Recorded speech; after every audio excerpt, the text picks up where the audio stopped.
What's going on, guys? Welcome back to another video.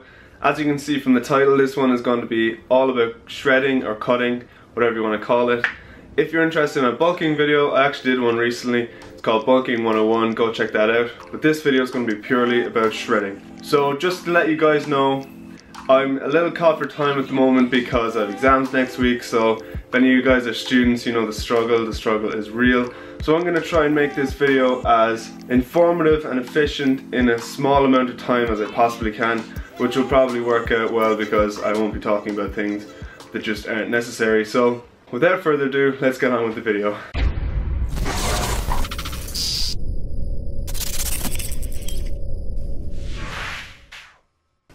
So just like with my bulking video, I've decided to just pinpoint the most important facts, bullet points about cutting. So those would be: what is it, what is cutting or what is shredding, how do you do it, and how long will it take, and what should I expect when cutting.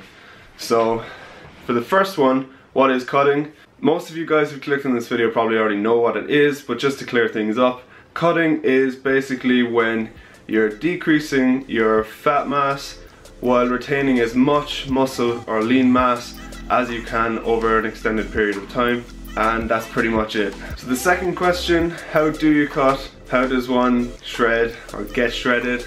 There are a lot of people saying a lot of things about how to cut or how to shred, but in reality it's very basic. All you have to make sure to do is that you're in a caloric deficit for an extended period of time. That being said, there are a lot of things you can do wrong, and there are a lot of things that you can do that will help you when shredding. I'm going to move you guys back a little bit. You seem really close. So the key points that I want to mention about cutting or shredding are these following things. First thing, make sure that your calorie deficit is not a drastic one.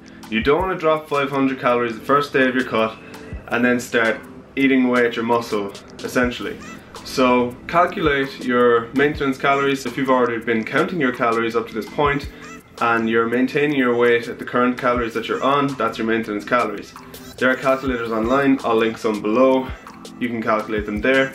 One thing to keep in mind though is that these calorie calculators online do tend to overestimate your maintenance calories, so that's just something to note. But make sure that your calorie deficit is not a really drastic one like 500 calories. I would recommend anywhere between 50 to 100 calories. Stay at those calories for as long as you can see body fat coming off or weight going down until you hit a sticking point, more or less. Then at that point I decrease again by another 50 or 100 calories. One thing that you're going to have to do with your macros is that you're going to have to increase your protein intake in the day. That's just to hold on to as much muscle as you possibly can while you're cutting. Then you're going to start cutting your carbs and your fats slowly, very slowly, gradually over the period of time that you're cutting. Personally, I like to have around 200 grams of protein a day while I'm cutting, and then that slowly comes down as my body weight comes down. A good way to estimate it or to measure it is around 1.5 grams of protein per pound of lean body mass. So you have to look at what percentage body fat you think you are, take that away and see what you're left with, and then slowly decrease your carbs, your fats, and of course your protein is going to have to come down too over time as your body weight decreases. Now when you hit sticking points in your cut where you stop seeing progress, an important and useful tool is a refeed day. A refeed day is basically where you're bumping up your carbs to almost double the amount that you eat normally. This is going to kickstart your metabolism that's after being slowed down, and this will also increase the production of a hormone called leptin in your body, which kind of curbs your appetite a little bit as it acts in opposition to ghrelin, which is a hormone that increases your appetite essentially. So leptin basically mobilizes your fat cells, which in hand with increasing your metabolism will help burn that fat. So kickstarting your metabolism and your leptin levels is really important when you hit your sticking points, and this can be done through a refeed day. So really important tool.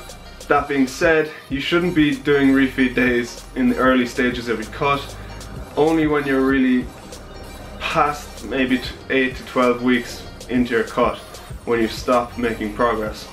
So basically, how to cut or how to shred, caloric deficit, not drastic, increase your protein, slowly decrease your carbs and fats. If you hit sticking points and you stop seeing progress, then you try refeed days where you boost your metabolism and your leptin. And that's basically how you do it. The next one is how long should you cut for? Now, depending on how much fat you want to actually lose, this is going to be different for everyone. So the most important thing is to do it slowly and gradually. So if you only want to lose a little bit of fat, a few pounds, maybe 8 weeks would be a good time frame to aim for. But if you're looking to burn quite a bit of fat and really get shredded and cut, you want to be looking at least above 12, even closer to 20 weeks. So basically this could range from anywhere from 8 to 20 weeks. So it's really up to your personal goals. This January I will be aiming to do a slow cut, a gradual cut for 18 to 20 weeks starting in January. So make sure you subscribe and you follow along that. And the last point is, what should you expect when cutting or shredding? First thing you should expect to see is more definition. You can use a mirror to see this definition, and to measure your body fat you can also use calipers if you know how to use them correctly, but the mirror is going to be your main source of measurement, I guess you could say. Another thing you should expect when cutting is that it's going to get a lot slower the deeper you are in your cut. So the first couple of weeks you're going to see some amazing progress, which is great. It's going to motivate you to keep going, but this will slow down as you come along during your cut, to the point where you're really not going to be seeing any progress at all, and you're going to feel demotivated. You're not going to be seeing any progress at all. But the key in those situations is to just trust the process, see your weight going down. If it's not going down, hit it with a refeed and just keep going, stick at it, be consistent, and you will get to your goals. How much weight should you expect to lose per week is a common question, and that will be anywhere from 0.5 pounds to maybe 1.5 or 2 pounds. In the beginning, 2 pounds, no problem. It'll come off easy in the beginning, but a good standard to keep is a pound a week. It's quite a modest target in the beginning, but towards the end of your cut, as I said, it will get harder, so a pound a week is a good aim.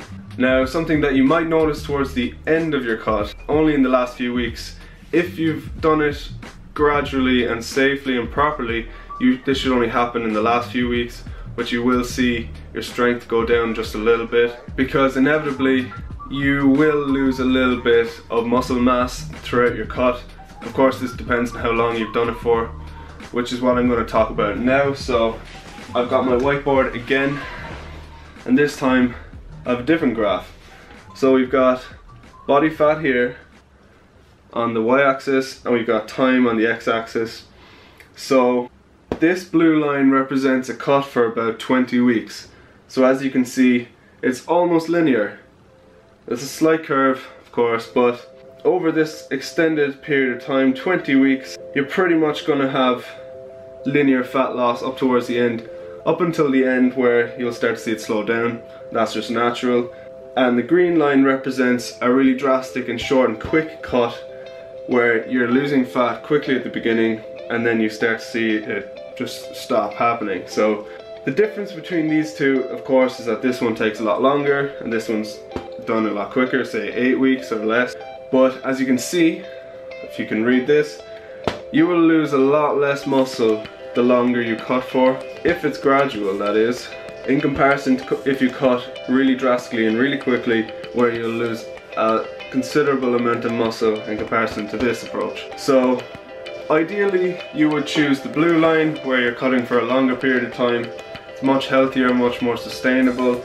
You're going to have less cravings, going to have less problems. So in summary, this video has just been the key points about cutting or shredding, how you do it, what it is, how long it will take, what you should expect to see. So if you're interested in seeing a bulking video, I have that done already. I'll link it up here or down below.